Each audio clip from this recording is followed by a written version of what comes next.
Welcome back to the third edition of, fourth edition, I do apologise, of Blue Box House of this week. So if you're watching this or listening to this from Monday the 12th onwards, if you're watching this on a daily basis or listening, then you get the daily dose out of it. Now, this interview is with the wonderful, the fantastic Stuart Fell.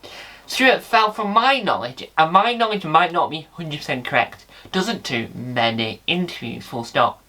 He did do the biographical or biopic or whatever, or biography documentary for one of the most recent sets, where he's a stunt artist. Basically, this interview starts off with the main bits about Doctor Who, but because he's done so much, like Last of Summer Wine, First of Summer Wine, some others do have him, and because he's done a lot of sitcoms and other interests in my area, I asked him about the Doctor Who for most of them, but then I wanted to get to what it was like working with Michael Crawford and doing the Last of Summer Wine, First of Summer Wine, and all these other talents that he does, because he's a very, very talented man. But without further ado, here's Stuart Fell! Hello. Let's start at the very beginning, because it's a very good place to start. Hello. How did you get into stunt performing in the first place? Right. Well, my brother and I, we used to live on RAF camps. My father was in the RAF. We moved around a lot. On RAF camps, we had things like assault courses, and they also had cinemas. My brother and I spent a lot of time going to the cinema, playing on the assault courses, climbing ropes, climbing trees, using the gyms on the RAF camps, and we were quite active. When we went to the pictures, we used to come out and we used to reenact the stunts that we saw on the pictures. And years later, I joined the parachute regiment. When I was in the parachute regiment, I became a physical training instructor. And then when I came out, I got into films. I always wanted to be a stuntman, and that's how it started. And had you actually seen Doctor Who before you got to work on Doctor Who? Oh, yes, I had. Doctor Who had been going, 5 or 6 years before I even got into stunts. And I joined an agency that did small parts and things like that. When they sent me for my first job, it was with Ronnie Barker.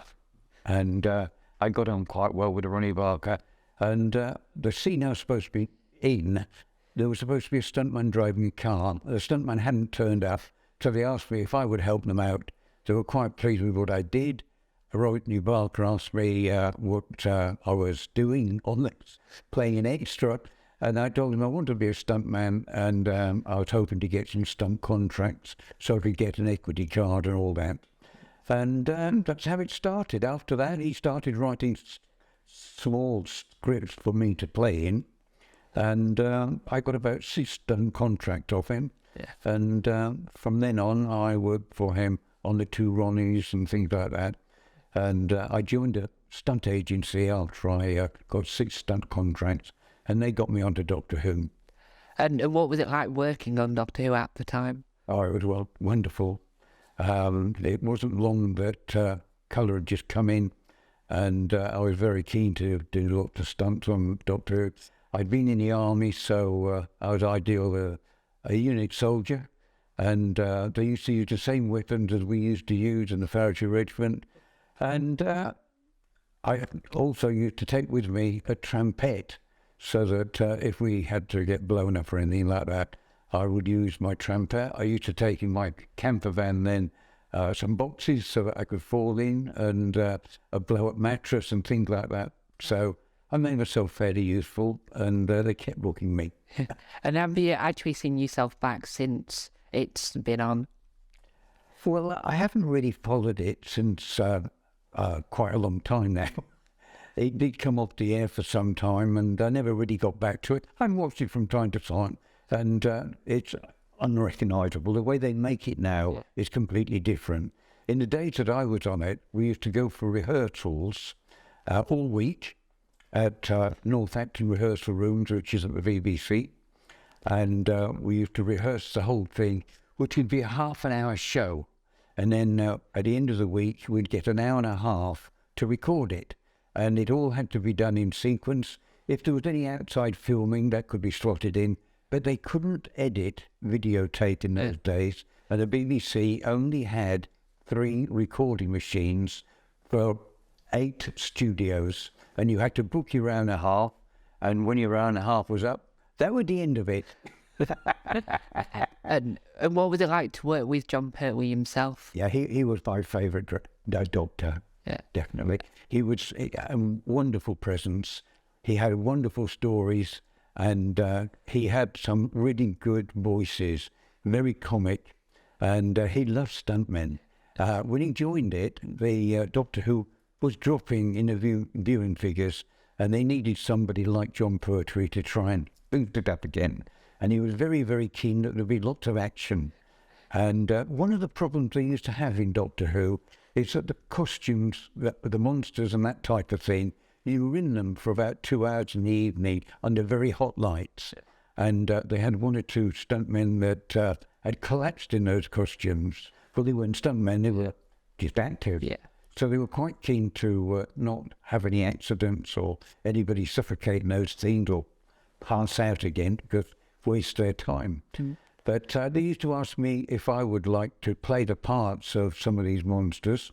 And some of these monsters used to be in every other scene, which I loved. Yeah. And some of these costumes, you couldn't talk inside them because the sound didn't pick up very good. So they used to put voiceovers on. But you used to have to learn all the lines so that you could move whenever you were required according to the voiceover. What's your favourite stunt you've done on Doctor Who? I think the most impressive sounding was that I was run over by a hovercraft by John Pertwee. We were filming in the Seven Estuary, and John was doing a chase.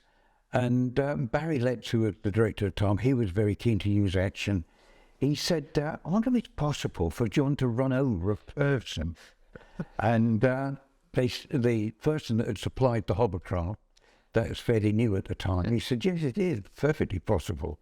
So they rang me up and they said, how quickly could I get down there? Anyway, I got down there and they dressed me up for a bit of a tramp, and we arranged it so that John Pertwee came across the field and having a sandwich and just laid back, have a bit of a sleep, and John Pertwee went over the top of it. That's the way we used to do it in those days. What did it feel like to be run over? What did it feel like? Well, when it went over, I was told that it would look good if I could immediately sit up as soon as this thing had gone over me. Well, it came along, I could hear it come, and then I could feel it, and then I could still hear this very, very loud note, and it passed me by miles. And then I sat up, and it must have been about 15 seconds after the hovercraft had gone over me. It would be impossible for you to have judged when that hovercraft, because I had to close my eyes. So it was quite scary, but I think we only ever did it once. Yeah. And they used it, but they did a close-up of me sitting up. Yeah. So that's probably the most impressive sounding stunt I did on Doctor Who. And do you like still have to train to be able to do these stunts? Oh yeah, you've got to be a bit of a gymnast, or you've got to be an expert in driving and racing cars, or if you're a horseman, you've got to be a really, really good horseman, because you get horses given to ride, and you've got to be able to be a really, really good rider to control some of those horses. I never really was a horseman, and I was never really a driver, cars or lorries or buses. But you used to find that on comedy shows, there'd be a lot of sketches, and they'd expect you to do a little bit of everything. So it is a good idea to be able to drive, be able to ride a horse, and lots of things like that. But the thing that I liked is that I was a gymnast, and I could do things quite quickly, and I didn't mind repeating the stunt. A lot of stuntmen don't mind doing it twice. And when you do these stunts, do some of them hurt? you get hurt, you get knocked about a bit, but if you get hurt and they haven't got their shot, they're not likely to use you again. And they want somebody that says they can do it, and they can do it in one, and they can get on with the next shot after that. And you've done some stunts as Katie Manning. What's it like doing stunts as Katie Manning? Well, we were doing some work with Katie Manning, and it was out in the Solent, not far from here. Good. And we were using a Royal Navy ship, and we weren't going to use me as Katie Manning's double, but it was a bit rough, and she had to get off a boat and climb up these very, very slippery steps, and there was lots of seaweed on them, and it was quite dangerous because the boat was going up and down like this, and it was decided that it was too dangerous for Katie to do it. And they said, Stuart, get into one of Katie Double's costumes, and you must do it. We'll put a wig on you. And all the time I was doing this, all the naval lads were all taking the mickey out of me and trying to get off with me. It was really, really funny, but it was all in good humour. Yeah. And do you enjoy doing stunts? I loved it. It was my life at one time, yes. And what advice would you give people that want to do stunts? Well, it's changed quite a lot now. There's a lot more work for stunt people than there used to be. In those days, there was about 120 people that were registered to do stunt. That means that they were insured, they were qualified, and they had equity cards. Now there's well over 300 people. But we make many more films over here now than they used to in those days. Yeah. And do you have a favourite memory from being on set for Doctor Who? On Doctor Who? Yeah. I do have a favourite memory, yes. It was virtually the first time I'd worked on Doctor Who, and I was playing the unit soldier, and we were being shot by the Daffodil Men, and I brought a trampoline with me. Well, it wasn't a trampoline, it was a trampette. Yeah. And as I say, I was a gymnast, and they put this charge into the ground, and I was going to get blown out by the Daffodil Men, and I jumped onto the trumpet. This charge, which was very hot, went off underneath me, and there were stones in it. Yes. They had to put a bit of earth. They should have put Fuller's earth in there, but somebody put real earth in there, and it had little tiny pebbles in it. Those pebbles heated up, and when I went over and did a somersault from the trumpet, this explosion went off, and it burned a hole in my trousers, my army uniform, and it burned a hole in my bottom. But that is one of the things that happened to me in Doctor Who. Yeah. And did you have to get any medical help? Medical help, it wasn't that serious, no. It was a bit of a laugh, to be honest. It did burn right through the trousers, and it did burn my bum, right? Yeah. So none of the stones stayed in the skin. What was it like working on the Last of the Summer Wine? Last of Summer Wine. Yes, I worked on Last Summer Wine quite a lot. Not far from Burnley. What's it like working on that? It was wonderful because there were such nice people on it. It was a London unit. All the crew came from London, and they were all BBC, and everybody knew me. I knew all of them, and the directors. They had about 4 directors in all on some of those, and the first director that I worked on was Sidney Lotterby, and he enjoyed directing stunt work, and I enjoyed doubling for Compo. Yeah. And the first job I did for Compo was on a skateboard. It was a Christmas program, and there was a big brass band coming up a hill, and Compo had to, on his skateboard, go straight right and down the hill and bump into this brass band that was coming up the hill playing Christmas carols. It was so successful that they said after that they wanted to continue doing another series of Summer Wine. Yeah. And not only that, you've also worked on some others do have them. What was it like being a stunt coordinator? Yes, well, some others do have them. They specifically said, we want you to arrange the stunts for Michael Crawford because it's important to Michael that he does his own stunts and that he can say he does his own stunts. And he was very fit. He was an athlete. He was very light. He was very keen to do it all. He was very brave too. And we did it not far from here, in a place called Swanage, on some cliffs. Yeah. And what's the difference between doing the stunts and then coordinating the stunts? Well, the stunt coordinator talks with the director, and he will advise the director what is possible in the limited time that he's got, what is safe for the stuntman, any actors that are near him, and for the crew. And he will devise the camera angles, and some stunts have to be cut up, and you watch it from different angles. And you just generally rig it. You have to put the boxes down if it's a fall or anything like that. You have to rope off the area that we're going to do the stunts. Make sure that the boxes don't fall to pieces until we hit them.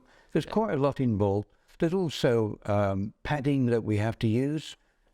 Put elbow pads and hip pads on, back pad if necessary. And I used to have a small camper van, and I used to carry a lot of equipment with me. Not only equipment for myself, but if the cameraman needed a harness, I'd have it. Yeah. If the actors needed a harness, I'd have one for them as well. I'd also have one for myself, lots of rope, lots of climbing equipment. And I think that the directors appreciated that you came with lots of stuff in case they needed it. Yeah. And what was your favourite stunt to coordinate? My favourite stunt to coordinate was certainly on Roger Rabbit, dubbing for Bob Hoskins. Bob Hoskins was a little bit different build to me, but they put a suit on me that was padded and I could double. But there was lots and lots of work to coordinate. Those films had lots of money, and they just keep on shooting it until they're perfectly happy with it. And a lot of stuff you do on those films doesn't actually get in the last product. Yeah. You know, they say that, you know, the film would have run too long, so we've cut your bit out. Yeah. But in Roger Rabbit, there's a great deal that I was in anyway. But you're on those things for about 3 months. Yeah. And what's your favourite film that you've done? What's What's your favourite film that you've done? my favourite film that I've ever done? I learned working on a film called Return to Oz. You remember Yeah. The Wizard of Oz? Yeah. That was a sequel. And in that, they had, instead of those monkeys that used to fly around, in the Return to Oz, they had these characters that had wheels as hands and wheels as feet. And they had monkey masks on, and they chased people all the time and threatened them. They were the witches' henchmen. And I loved doing that. That was great fun. Yeah. And what is like your favourite thing about the entertainment industry? Well, the variety of work we get, and the people in it, we're all freelance, and it's we all talk about things that are going to happen, things that we've previously done, and what directors they like working for, things like that. Yes. It's a great industry to be in, but it's not easy to keep the continuity of work up, because you might get booked for one day with the BBC, and then you might get booked for ITV for one day, and then a film might say, can you start with us tomorrow? And there's 3 months' work, and you've already got a couple of days in the book for some other thing. You can't get out of it because you're under contract. It's not as easy getting the continuity of work as people might think. Yeah. And if you were able to do stunts now, would you still be doing stunts? If I was able to Still do stunts, would you still be doing them now? I enjoyed retiring at 65. The sort of thing that I used to get booked for was my agility, my backflips. I used to do circus skills as well, juggling, stilt walking, devil stick, diablos, and spinning tops and all sorts of things. And you grow out of that. Yeah. In fact, you can't do it anymore. You've got to be really top fit, and people don't expect little old men to be able to keep on doubling young men. If you get asked to go to an audition, and the director knows you, the producer knows you, but the actor might say, I don't want him doubling me, he's twice as old as I am. And they're quite right. And how did you learn how to use or how to perform with the Diablo? Well, they're right. That's interesting because I often get asked to show people how to do an unusual skill. And I would ask to go on a children's program and show a child how to spin a Diablo. And they gave me this Diablo, and it was a horrible wooden thing and a bit of old string. And it was very difficult to teach this child how to do it.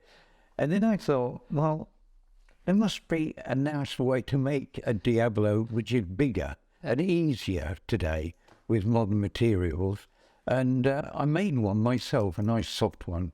And it just so happened I went on a film called The Raven Adventure, and I had to teach an actor how to do a Diablo because he was going to spin it, throw it up in the air, hit a soldier, is going to knock him off the battlements of the palace and land into like a moat. And they said that, could you make something that wouldn't hurt him when it hit him? So I showed him this thing that I'd made up, and it worked. We didn't actually use that shot. And then I went to a toy manufacturer and showed them it, and they started making it. Wow. Yeah. Yeah. And was learning circus skills helpful when you came to do the stunts? Yes, definitely. I used to get booked for circus skills quite a lot, especially as I got older. The other thing too is that indeed John Pertwee told me this. Yeah. He said that in this business you need to be able to do a one-man live act so that you can go around the countryside to like civic centres or do open air festivals and things like that with your own act if you can. Yeah. Now, John Pertwee actually, he used to have a couple of cars that he called Doctor Who cars. One of them was a little open car that he used earlier on, Betsy, I believe its name, and he used to take that to outside shows and he used to sit on it, drive around the show, talking to people, and they loved it. And he had one made that looked like a bit of a spaceship. Yeah. That was a special one that he had made himself. I think the Betsy had to go back to some sort of a museum. But he told me that that was jolly useful if you hadn't worked for a few weeks and you wanted to keep in practice and keep in the business. I always remembered that. I always thought I could do an act. And I did develop an act as a jester. And at the time, there was lots of jousting going on. And there were lots of stately homes just opening. And there was the National Trust and things like that. They needed people that could come along on an Easter weekend or Christmas and things like that to entertain their guests. And I developed an act using the circus skills and the stunts because I used to use the stills a lot. Yeah. And that came in useful. If you're not working for a few weeks, that fills in the time. It was a good reputation getter as well. Yeah. And was it easy to walk in stills because they seem very tall? Still walking is very difficult. And if you're booked on a film to do some still walking, and they could ask you to walk across a very muddy field. Once I had to do some still walking through a graveyard. Excuse me. And that was on one of the Dickensian films, The Curiosity Shop. That was the BBC. Okay. And I had to walk through this graveyard and try not to fall in any of the graves. Yeah. And did you ever fall over wearing stilts? Yes, loads of times. and does it hurt when you fall? Yes, if you fall in on a gravestone, it will hurt a lot.